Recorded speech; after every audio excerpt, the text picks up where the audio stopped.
Hello everyone की खबर सकलो आशा करो सकलो भाले कुशले আছে সৃষ্টি ব্লগৰ অন্য এটা ভিডিঅ'লৈ আপোনালোকক সকলোকে জনালো স্বাগতম আৰু আপোনালোকে জানি চাগে মই আছো মা ঘৰত আৰু মা ঘৰৰ একদম শেষৰটো ভিডিঅ' লৈ আপোনালোকৰ ওচৰলৈ আহিছো এয়া পিছফালে মা আৰু বধুনী পেহী বহি আছে আৰু এয়া নাইৰা আৰু মই আৰু ড্ৰাইভাৰ সিটত বহিছে আমাৰ কাকা আৰু আমি সকলোখিনি গৈ আছো যোৰহাট আৰু কিন্তু আমি সকলোখিনি ভাগে ভাগে যাম তিনি ভাগ হৈ যাব লাগিব মা আৰু কাকা যাব কাকাহঁতৰ ভাড়া ৰুমলৈ আৰু পেহী বধুনী পেহী যাব তাইৰ ছোৱালীৰ ওচৰলৈ আৰু মই যাম মোৰ ঘৰলৈ তিতাবৰ আৰু এতিয়া ওলাওঁতে প্ৰায় 12টাই বাজিলে এয়া আমাৰ সৰু পেহী মোৰ সৰু পেহীক বাই বাই দি আৰু এতিয়া আমি গৈ আছোঁ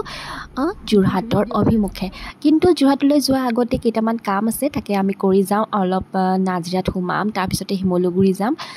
আৰু আমি ক'ত কেনেকৈ যাম আপোনালোকে সম্পূৰ্ণ ভিডিঅ'টো চালে গম পাব আৰু স্কিপ নকৰাকৈ ভিডিঅ'টো চাব বুলি আশা কৰিলোঁ তেন্তে বলকচোন আমাৰ লগতে গৈ থাকোঁ আৰু এতিয়া আমি আহি নাজিৰা টাউন পালোহি আৰু নাজিৰা টাউনতে বাহঁতৰ ঘৰ আছে আপোনালোকে হয়তো জানেই আৰু বাহঁতৰ ঘৰলৈ মই লৈ আহিছিলোঁ আমাৰ বাৰীৰে কঁঠাল আৰু গোলনেমু তেনেকুৱা বস্তু অলপ এয়াই দিবলৈ সোমালোঁ আৰু বাহঁতৰ ঘৰতে দি মেলি আকৌ এতিয়া আমি যামগৈ শিমলুগুৰিত মই যিহেতু জুৱেলাৰী অলপ লৈ থৈছিলোঁ আৰু তাকে আমাৰ ঘৰত যিহেতু দোকান আছে আৰু দোকানৰ কাৰণে বস্তুখিনি মই আগতীয়াকৈ পেকিং কৰি থ'বলৈ ক'লোঁ ভাইটিজনক তেওঁ পেকিং কৰি থৈ দিছে আৰু ল'ম আৰু লগালগ তাৰ পৰা উভতিম আৰু এয়া আমি এতিয়া আহি পালোহি বালিঘাটৰ ব্ৰিজৰ ওপৰত ইমানেই নদীৰ পানী বাঢ়িছে এইবাৰ আৰু শিমলুগুৰি ৰাস্তাটো চাওকচোন পূৰা গেলেকনি ইমানেই লেতেৰা একদম বোকা গোটেই ৰাস্তাটো একদম মানে খোজকাঢ়ি যাবলৈ মানে ৰাস্তাই নাই এয়া চাওকচোন ইমানো বেয়া হ'ব লাগেনে বাৰু আৰু এই ৰাস্তাটোৰ সন্মুখতেই আছে এয়া আমাৰ প্ৰাক্তন মুখ্যমন্ত্ৰী হিতেশ্বৰ শইকীয়াদেৱৰ ঘৰটো আৰু সেইটো আমাৰ দেৱব্ৰত ছাৰৰ ঘৰ আৰু ইমানেই বেয়া ৰাস্তাটোত মানে ভাল কৰিব যে নোৱাৰে আৰু মানে কেতিয়াও চাগে ইমানেই বেয়া মানে ক'বলৈ বাকী নাই আৰু এইটো ৰাস্তাও শিমলুগুৰি ৰাস্তাটো চাওকচোন এয়া মছজিদ তিনিআলি পাৰ হৈ আহি আৰু এতিয়া কাকাই ওলাই গৈছে যিহেতু মই নাইৰাক লৈ আছোঁ আৰু সেইটো কাৰণে মই ওলাই নাযাওঁ আৰু দাদাই গৈছে ওলাই পেলাই সি লৈ আহিব বস্তুখিনি আৰু নাইৰা যিহেতু গাটো বহুত বেয়া তাই জ্বৰ উঠিছিলে ইয়াত আহি নানী ঘৰত আহি পেলাই তাই মানে বেমাৰ নুগুচাই হ'ল আৰু লেট্ৰিন হ'ল ফাৰ্ষ্টতে তাৰ পাছতে অলপ দিন ভাল পালে তাৰপৰা আকৌ আহিব সময়ত জ্বৰ হ'ল চৰ্দি আৰু কাহ ইমানেই বেয়া অৱস্থা হ'ল নহয় কেতিয়া ঘৰ যাওঁ লাগিলে আৰু সেয়াই তাইৰ মনটো ইমান ভাল নহয় গাটো একদম বেয়া তাইৰ এতিয়া দাদাই এয়া বস্তু লৈ আহিলে বস্তুখিনি লৈ মেলি এতিয়া আমি আকৌ যোৰহাটৰ অভিমুখে যাত্ৰা আৰু আহি আমি নামদাঙৰ শিলৰ সাঁকো পালোহি অকণ ভাবিলোঁ শিলৰ সাঁকোডালৈ অকণমান ভিডিঅ' কৰি ৰাখোঁ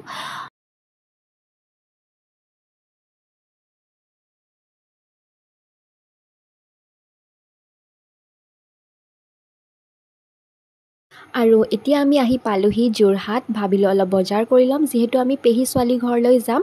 জেলিনাৰ ঘৰলৈ আৰু তাইৰ ঘৰলৈ মই প্ৰথম যাম আৰু তাইকো বহুত দিনৰ মূৰত লগ পাম মানে বহুত বছৰ বুলিয়ে ক'ব পাৰি বহুত বছৰ বুলিও নহয় মই নাইৰা জন্ম হওঁতে তাই মোক চাবলৈ নাৰ্ছিং হোম আহিছিলে কিন্তু মোৰ তেতিয়া অৱস্থাটো একদমেই বেয়া নাছিল জানো আৰু মই ইমানতে তাইৰ লগত কথা পাতিবলৈও নহ'লে আৰু আমি একদম স্কুলত পঢ়ি থাকোঁতেই তাইক লগ পোৱা তাই যিহেতু মোতকৈ সৰু বহুত আৰু সেয়াই আৰু আহি পালোহি তাই আমাক আগবঢ়াবৰ কাৰণে ওলাই আহিছিলে আৰু এয়া আমি সিহঁতৰ ঘৰ পালোহি আৰু এইটো হৈছে বেটা তাইৰ ভাগৰ ইমান মৰম লগা সি আমাক চফ দিছে আৰু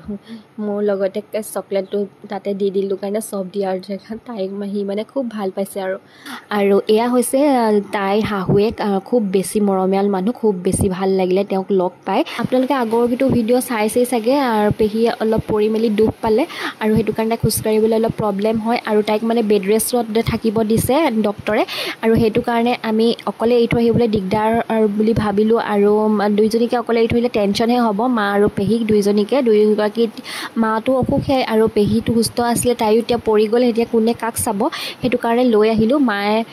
যাব কাকাৰ ওচৰলৈ আৰু পেহী জীয়েকৰ ওচৰত থাকিবৰ কাৰণে লৈ আহিলোঁ যিহেতু জীয়েকৰ ওচৰত থাকিলে মানে তাইৰ মনটোও ভাল লাগি থাকিব এয়া চাওকচোন আমালৈ চাহ বনালে আৰু ইমান ধুনীয়া ধুনীয়াকৈ সজাই পৰাই দিছে নহয় পোলাও কণী চনি বনাই মেলি একদম পোলাওখিনি যে বেলেগ টেষ্টি হৈছিলে দেই খাই খুব ভাল লাগিলে সঁচাকৈ পাই আৰু এই ভিডিঅ'টোৰ যোগেদি মই এটা কথা কৈ থওঁ কিছুমান মানুহ আছে নিজৰ স্বাৰ্থৰ কাৰণে কিছুমান সম্পৰ্ক ভাঙিবলৈ চেষ্টা কৰে গঢ়িবলৈ চাই ভাঙিবলৈ চেষ্টা কৰে কিন্তু সেইটো কৰিবলৈ নাপায় কেতিয়াও নিজৰ সন্তানক নিজৰ পেটৰ পোৱালিটো নিজৰ পৰা আঁতৰাবলৈ নালাগে আৰু নিজৰ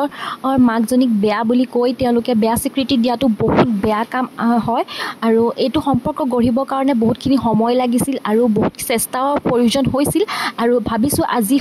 সফল হ'ল সকলোখিনি আৰু এই মৰম চেনেহ যেন সকলো সদায় থাকে বুজিছে নুবুজাৰ কাৰণে মই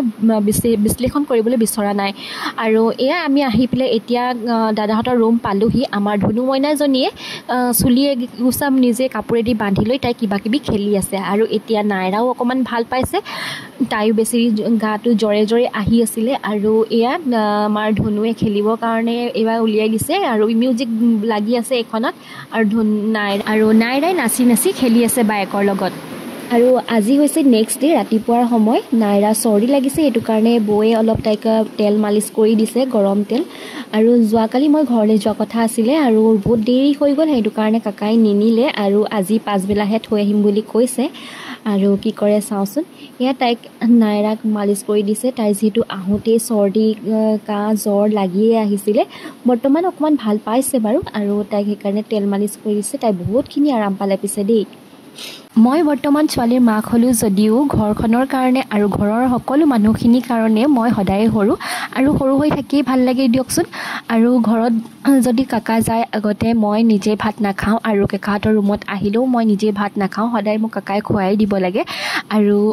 ঘৰত থাকিলে কেতিয়াবা গা বেয়া হ'লেও মোক মায়ে ভাত খুৱাই দিয়ে আৰু কাকাও ভাত খুৱাই দিছিলে আগতে আৰু কামলৈ যাবলৈ সময়ত যেতিয়া ডিউটি কৰি আছিলোঁ বিয়াৰ আগতে আৰু কলেজলৈ যাবলৈ সময়তো মায়ে ভাত খুৱাই দিয়ে কেতিয়াবা কাকাই ভাত খুৱাই দিয়ে আৰু কাকাটো থাকিলেতো মই এদিনো দুখন বাচন নলওঁৱে এখন বাচনেই লওঁ যাতে এখন বাচনতে সিও খাব আৰু মোকো খুৱাই দিব লাগিব আৰু এইটো মানে একদম আগৰ পৰা এইবাৰ আকৌ কাকাই নিজেই মোক খুৱাই দিছে দেই মোৰ মনে মনে হাঁহিও উঠিছে বোলো ছোৱালী মাক হ'লেও এতিয়াও মোক খুৱাই দিছে আৰু মনে মনে ভালো পাইছোঁ দিয়কচোন আৰু এইবোৰ মৰমনো সদায়নো ক'তনো সোনকালে পামনো ন ঘৰলৈ গুচি গ'লেতো বহুত দিনৰ কাৰণে নাপাওঁৱেই এইবাৰ আকৌ ডিমৰু খোৱা সময় এইবাৰ আকৌ নাইৰা আৰু মোক কাকাই ডিমৰু খুৱাই দিছে দেই ডিমৰু এটা আনিলে আৰু নাইৰাৰ প্ৰথম খাইছে ইমান তাই টেষ্টি পাইছে তাই মানে মুখখন এনেই খাবলৈ যিকোনো বস্তু খাবলৈ মুখখন নেমেলেই কিন্তু এইবাৰ টপকৈ মুখখন মেলিছে আৰু এয়া মোকো মাজে মাজে খুৱাই আছে আৰু ময়ো পিছে ডিমৰু বহুত বছৰৰ মূৰত খাইছোঁ এইটো চাওকচোন বেছি পকি গ'ল সেইটো কাৰণে মই এনেই লগাই মেলি চাইছোঁ দুটা আপোনালোকে খাই পাইছে নাই বাৰু ডিমৰু জনাবচোন দেই কমেণ্ট এটা কৰি নাইৰা যে গাটো অলপ ভাল পাইছে ইমান ধুনীয়াকৈ বায়েক আৰু মামীয়েকৰ লগত খেলি আছে উকিয়াই দেখি বৰ ভাল লাগিছিলে সেইকাৰণে মই ভিডিঅ' অকণমানকে কৰি ৰাখিলোঁ এতিয়া সময় হ'ল ঘৰলৈ যাবলৈ ওলাইছোঁ ইফালে হাজবেণ্ডে ফোন কৰিয়ে আছে ইমান দেৰি কেলৈ আহি পোৱাহি নাই সেইটো কাৰণে পাছবেলা ওলালোঁ বেগ চেগ পেকিং কৰি আৰু মা মানে মনটো বেয়া লাগিছে মানে এইবাৰ ঘৰলৈ যাওঁতে ৰেষ্টেই নোপোৱা নিচিনা হ'ল পেহীৰো দুখ পালে যে সেইটো কাৰণে সকলো কাম মানে কৰিব লগা হ'ল আৰু তাতে নাইৰাও অলপ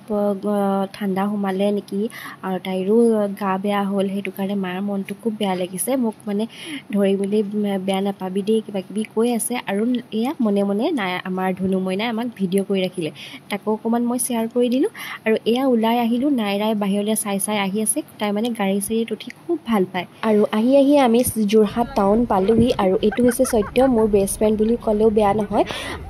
তাৰ ঘৰো নাজিৰাতে আৰু যিহেতু তাৰ এক্সিডেণ্ট এটা হ'ল মই নাজিৰাতে খবৰ কৰিবলৈ যাম বুলি ভাবিছিলোঁ কিন্তু ইতিমধ্যে সি যোৰহাট পালেহিয়ে সেইটো কাৰণে ৰাস্তাতে তাক লগ কৰিলোঁ আৰু তাক সৰু গিফ্ট এটাও দিলোঁ আৰু বৰষুণ দি আছে যিহেতু সেইটো কাৰণে গাড়ীতে চাহ খালোঁ আৰু তাৰ কাষতে থকাজন হৈছে মোৰ পেহী ল'ৰা সিও একেলগতে জব কৰি আছে আৰু এই চাহকাপ খাই মেলি আকৌ আমি ওলাই আহিলোঁ যোৰহাট টাউনৰ পৰা আৰু যিহেতু বৰষুণ দি আছে কিনকিনীয়া বৰষুণ বতৰটো খুবেই বেয়া সেইকাৰণে কাকাই ক'লে গৰম বুট ভজা আৰু বাদাম ভজা খাই যাওঁ সেইকাৰণে এই দাদাজনৰ পৰা বাদাম আৰু বুট ভজা ল'লোঁ ৰাস্তাত খাই যাবৰ কাৰণে যোৰহাটবাসীসকলে হয়তো তেওঁক চিনি পাইছেই চাগে আৰু বহুত টেষ্টি বনায় ইমান গৰমে ধুনীয়াকৈ দিয়ে নহয় বৰ ভাল লাগে খাই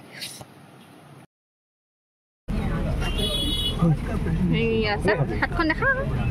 গৰম গৰম বুট আৰু বাদাম ভজা খাই খাই এয়া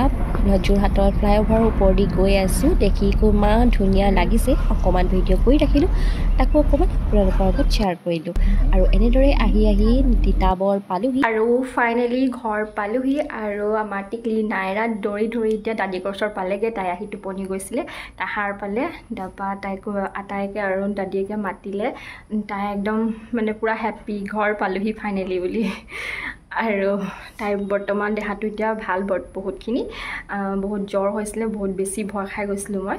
আৰু তাই এতিয়া দাদীয়েকৰ ওচৰ পালেগৈ। তেনেহ'লে ভিডিঅ'টো ইয়াতে শেষ কৰিছোঁ। যদি আপোনালোকে ভিডিঅ'টো চাই ভাল পালে তেন্তে লাইক, কমেণ্ট, শ্বেয়াৰ আৰু ছাবস্ক্ৰাইব কৰিবলৈ নাপাহৰিব। তেন্তে আজিলৈ আহিছোঁ, বাই বাই। আৰু এইফালে চাওক মোৰ মানি প্লেণ্টৰ অৱস্থা, কেইদিনমান দিন ঘৰত নাথাকোঁতেই মানি প্লেণ্ট একদম উৱলি তলত পৰিলেহি।